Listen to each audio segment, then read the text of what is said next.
All right. Hello, everyone. My name is Dr. Arif. I am from India. I have been working on this title, topic since last year when this pandemic broke out. So one of my, domains of my study has been this infodemic around COVID-19. So my topic will be around, as you can see, infodemic in India. So towards the end, I will be suggesting a practical framework which can kind of limit the that spread of misinformation around the virus. So to start with, I will be introducing basically the perpetual diffusion of misinformation and fake news emerged as one of the consequences. As you know, in India, it has been huge because of the huge population and diversity in the population that has been very much problematic. And India has been a country where uh, politics is so much, congested that there has been repercussions of that politics over the pandemic as well. In India, COVID-19 pandemic coincided with this highly polarized political context in wake of anti-Muslim citizenship laws that were introduced in the beginning of 2020. So that led to this phenomenon of Islamophobic narrative and misinformation against the minority Muslims in the country. So India is a typical case where communal elements used COVID-19 rhetoric to trigger disinformation campaign against vulnerable communities, which involved Muslims and Northeast populations. So whether it is about the origins of the virus or it is about the cure, the mainstream media as well as the social media, Facebook, Twitter, has been quite instrumental in flooding misinformation around the virus, as elsewhere in the world.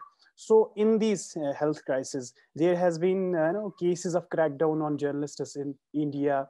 Independent media houses were shut down, which has actually paved space for this misinformation, because social media became something which became mainstream, actually became instrumental and central to everything, and that became a fertile space basically for misinformation and fake news in India. So basic rationale of this study is to actually understand uh, misinformation in India, and I have tried to identify three basic stages of infodemic in India, which is firstly about the origins of virus, what has been the misinformation around the virus, origins of the virus, then which was followed by this another wave that was about the spread of this communal information around the virus, which was basically centered about this Islamophobic narrative in the country. And thirdly and finally, the misinformation about the cure of the virus and the treatment of the virus, basically how much messages and all that information about the cure and treatment of the virus was being disseminated. So towards the end, the paper basically will try to suggest a framework which will involve government legislation, journalists also educating citizens about this situation of misinformation and also curbing the misinformation. So the first wave of misinformation in India has been this about the origins of the virus. Initially, the basic misinformation which started with the virus was about the origins of the virus. So that basically triggered this infodemic in the country. So the fake news about the bat infestation, transmission through pigs, or it is a Chinese ploy or a Chinese conspiracy to trigger panic in South Asia. All these misinformation basically started in India. The theories of misinformation basically shifted to then this racist narrative, which was about eating Chinese foods may cause COVID infections within people. And even in this, social media became instrumental, including government officials. We have instances where government officials even started tweeting against China and Chinese food and Chinese people. So all that racist basically narrative was being played out on social media. So basically this misinformation about the virus led to racist politics in India and racism and hate, because the northeastern people in India who live on the Indo-Chinese border resemble to Chinese people basically. So their Mongoloid features, they look like Chinese, had to bear this brunt of racism in the country. They were more, seen as Chinese and more seen as infected people, to be frank about it. So the northeastern people living in India fell victims to abuse, verbal abuse, assaults, and there have been incidents of attacks on these people, and they were even called coronavirus. Even they were not given place by tenants. There has been cases when they were denied essential services like healthcare and transport. So this is a typical situation wherein this misinformation about the origins of the virus taken to China was actually inflicting, uh, was having repercussions about the northeastern people in India who were, basically the victims of this. So there have been cases that these northeastern people who resemble the Chinese were verbally abused, and there you can see this news. There was this girl who was from northeast. She was attacked in a shopping mall.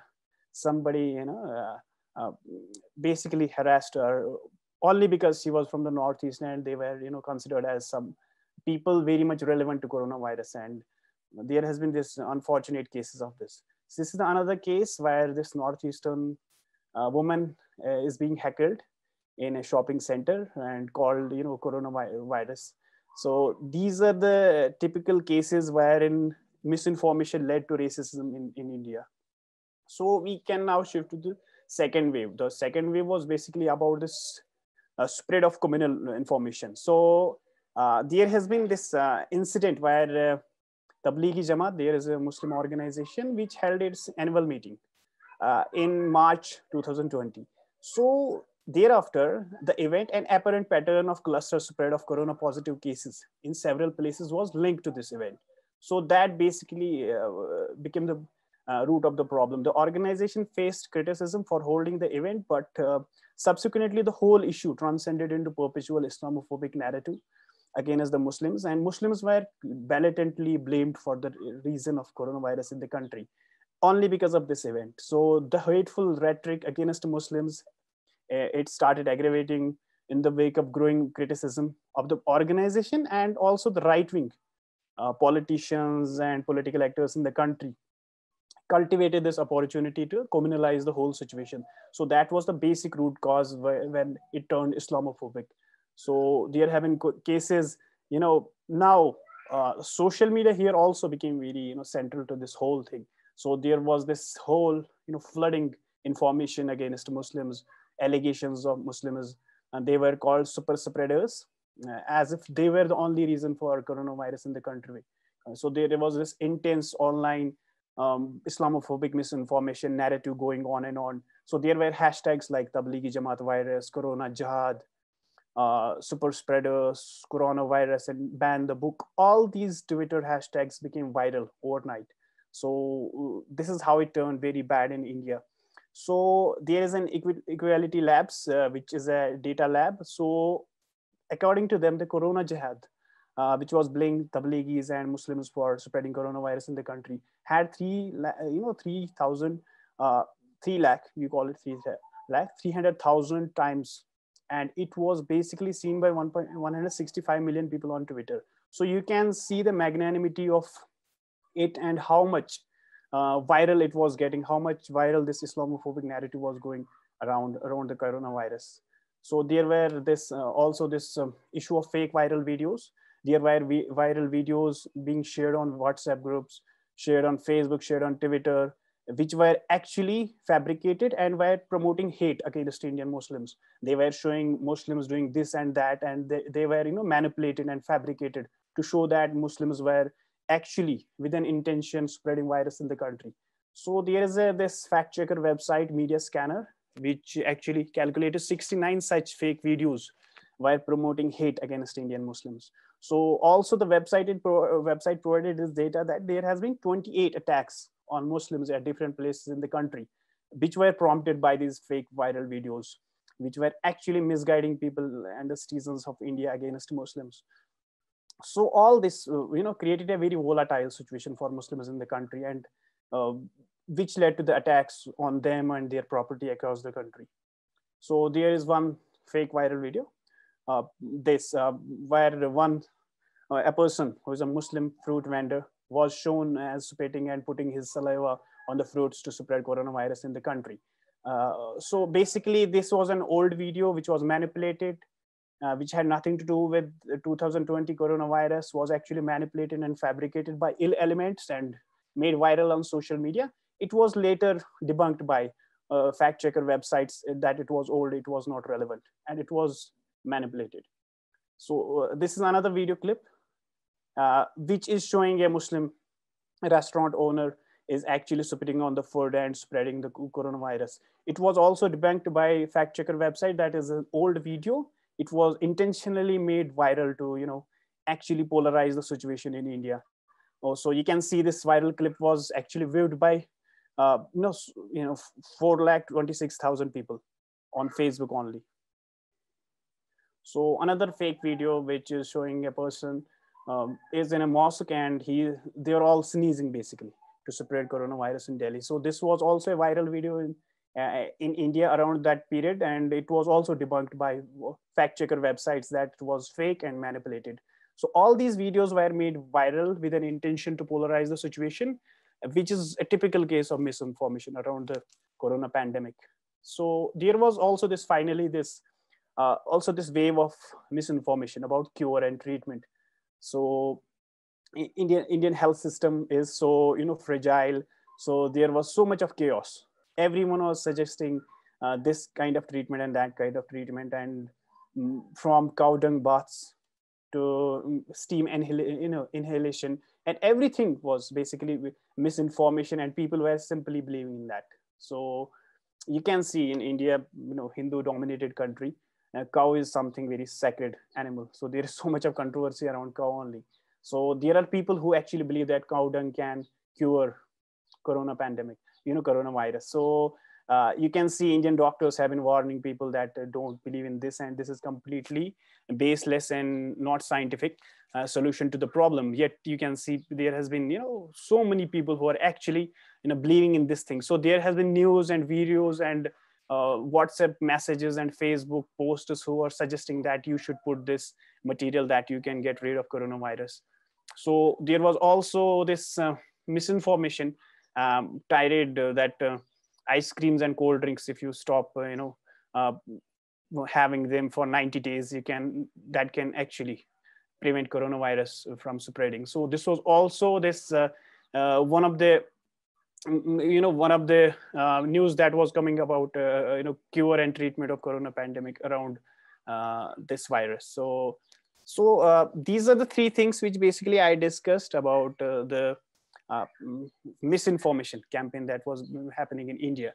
So now if we talk about what is the way forward, how we can actually prevent, so what is we as scholars have to do in this area. So if we see that social media platforms, as we saw in this case, has basically enhanced and facilitated this space for misinformation, which is very huge, because people were in lockdown, people were stuck at home. The social media provided that vent to their frustrations, but ultimately it also at the same time became this vehicle, became this space where misinformation was basically spread out.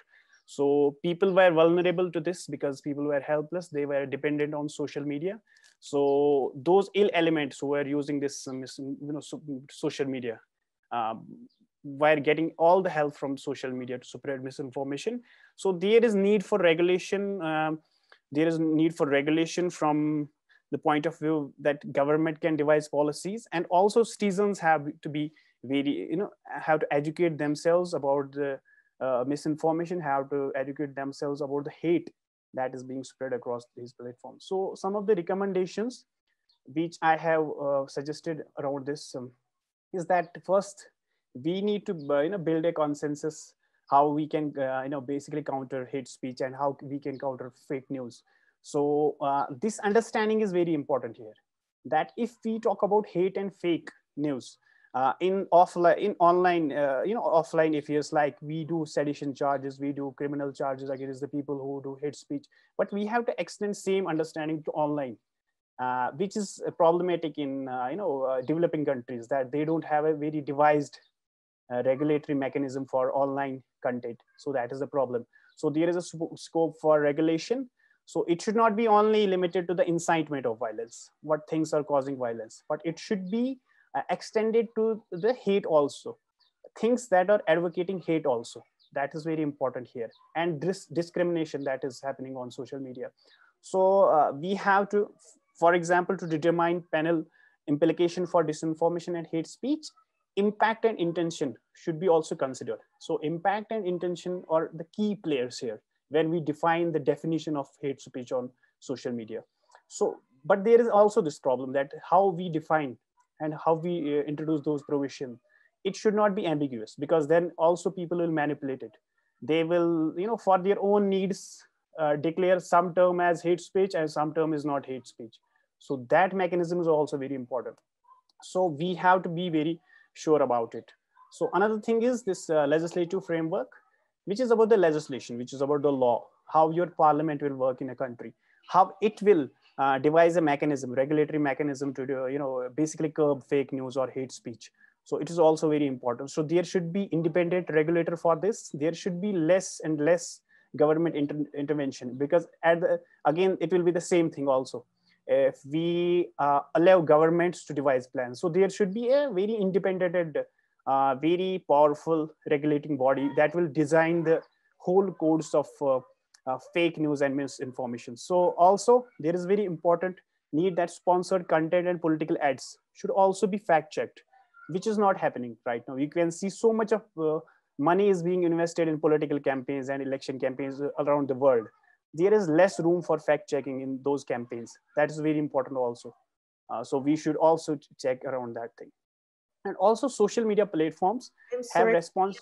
Very much over the time. I've already written in the chat to you that I'm almost done. So just a very few words, please. All right. So social media is very important here, that social media as platform has to divine mechanism how it will prevent hate speech on them. And also from the user's point of view, we have to be very sure that we are so illiterate about media that we can just, we can differentiate between fake news and real news. So 4 things which are very important here to conclude with: that identification, we have to identify what is extremist content, what is not. So second thing is that social media platforms must block proliferation of that viral content. They should devise a mechanism that they stop that content also. So also this platform warning, so that if I am viewing a content, I should get a warning from the platform itself that we don't believe in this. We are actually, this is under consideration. We don't mean that it is real content. So finally, the alternative mechanism should be there, that also the takedowns, the people should know what is the takedown, what if there is a viral video, why it was taken down. So that mechanism should also work. So the conclusion is same as I said, that there should be a proper regulatory mechanism that will basically stop these social media websites from weaponizing the information.